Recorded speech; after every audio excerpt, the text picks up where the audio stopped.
I am the seed, I push the darkness. I am the seed, I reach the sunlight.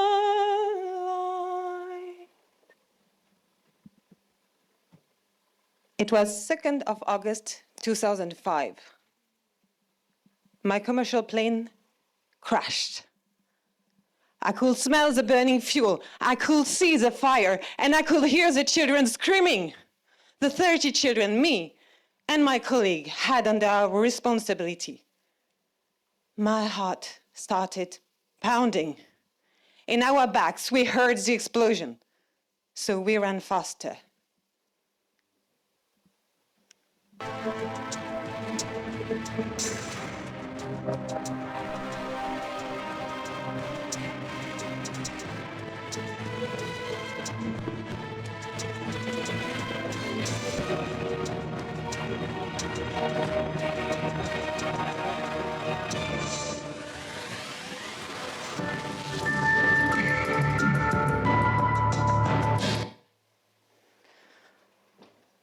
And there, in the midst of the chaos, I realized it was the anniversary of my father's death. Even though I didn't die that day, I felt like I had been buried alive.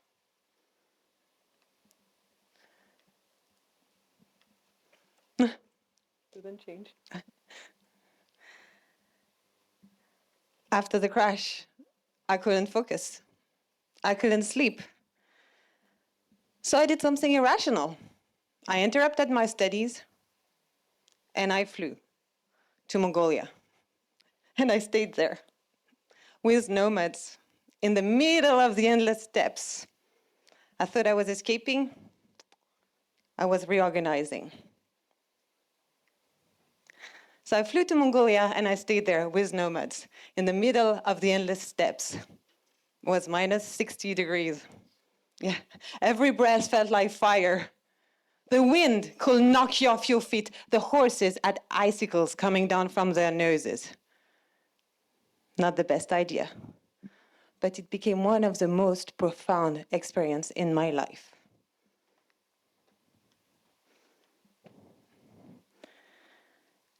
There, I understood how nomadic cultures survive. Not because they're tougher, but because their system is built for uncertainty. Okay, let me explain. Herds rotate across pasture. When the grass is gone, they move. Families share heat, food, shelter. Survival is interconnected, not individual. Routines adapt to the weather. Life is a dance with uncertainty, not a fight against it. I lived with them for months. I saw children learning to read the clouds, understanding the language of the wind. Every day they practice observation, flexibility, and adaptation. And that's when it hit me. It's not about strength alone. It's about structure. The nomads, they constantly build and unbuild, but they have a structure for it. And then I thought, humans love the word resilience. Sounds strong, noble, admirable. We tell each other, be resilient, stay strong. But what... Comment on passe en arrière?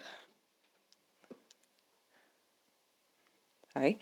But what if resilience has become a moral expectation rather than a design principle?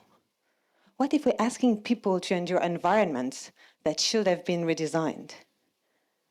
When a loved one dies, when illness enters your home, or when you lose your job, you might ask yourself, why am I not stronger? But the real question is, was your system designed to absorb that shock? Divorce doesn't destroy you. Building your entire identity on one relationship does. Losing your job doesn't destroy you. Having only one source of income, one role does. And trauma doesn't destroy you. Isolation does. And that's the thing. It's not about strengths alone. It's about how your life is organized, how the pieces interact. Every part matters. The way they connect, share resources. That's what I mean by a system. A system is more than a group of things. It's a network of elements that interact with each other, react to change, and work together to maintain balance. A forest is a system.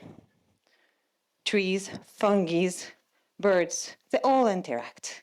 Remove one element, and the system changes. An ocean is a system. Currents, plankton, algae, they all work together. Remove one element, and that balance shifts. An economy is a system.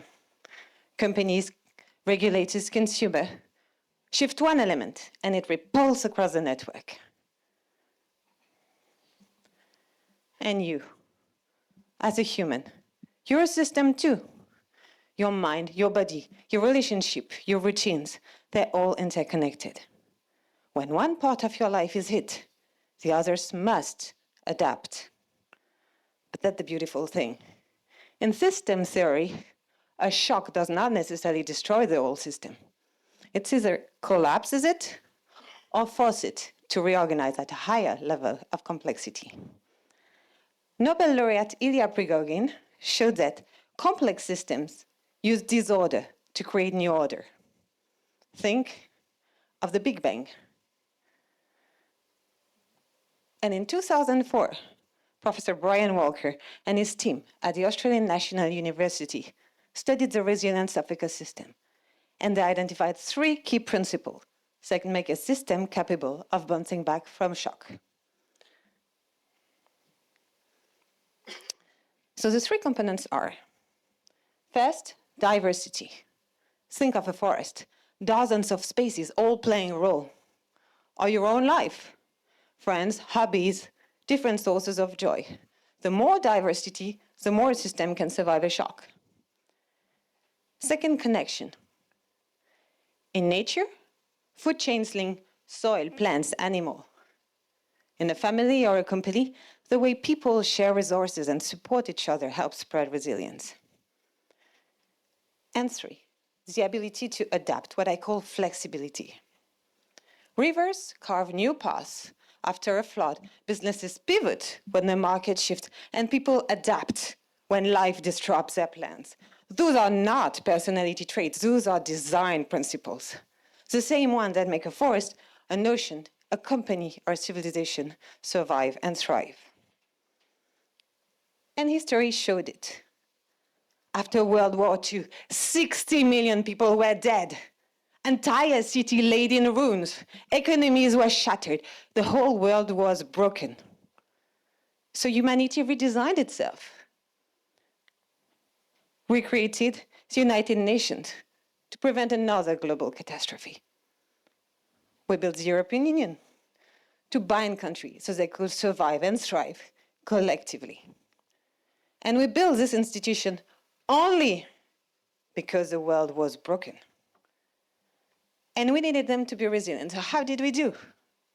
They had to have a diversity of members, bringing different strengths and perspective. Connection across nations so that one nation is hit, the other can come in and help. And flexibility in agreements to allow rules to adapt as the situation evolves.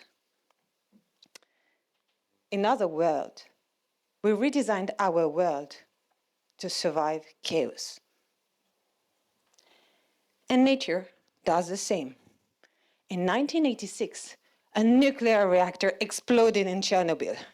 At the time, people thought it was the end of life there.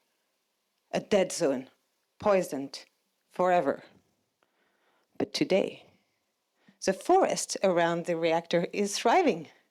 Bears, wolves, foxes, even wild horses roam around freely. Plants grow in areas where we thought nothing could survive. Why? Because the forest was designed to react, recover, and even evolve. It has a diversity of species, So when one disappears, another can come in and fill emerging ecological roles. Connection across the food webs, and those spaces add time and space to mutate and evolve. Chaos did not destroy the forest. It triggered its evolution. And that the same rules for all systems, not just forest. Because the same rule that applies to a forest and help it to survive radiation also applies to companies, civilization, and even our lives. A forest survives nuclear radiation if it is diverse. Civilizations survive wars when they have many connections.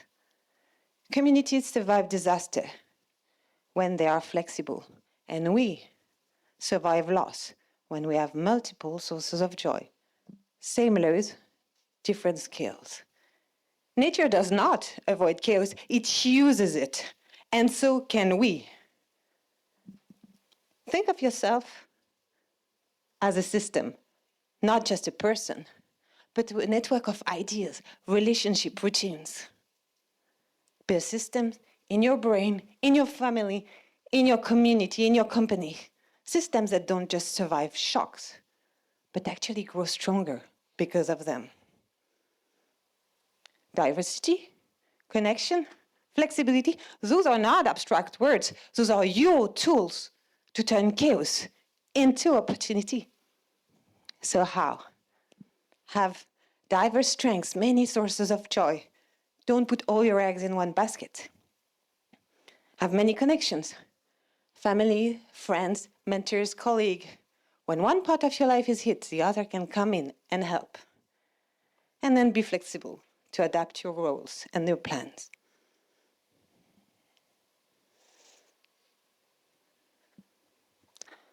On August 2005, when my plane crashed, I thought I had been buried alive. It took me 20 years to realize that I had been planted. So the next time chaos enters your life, and it will, remember, it's not the end, it's the beginning.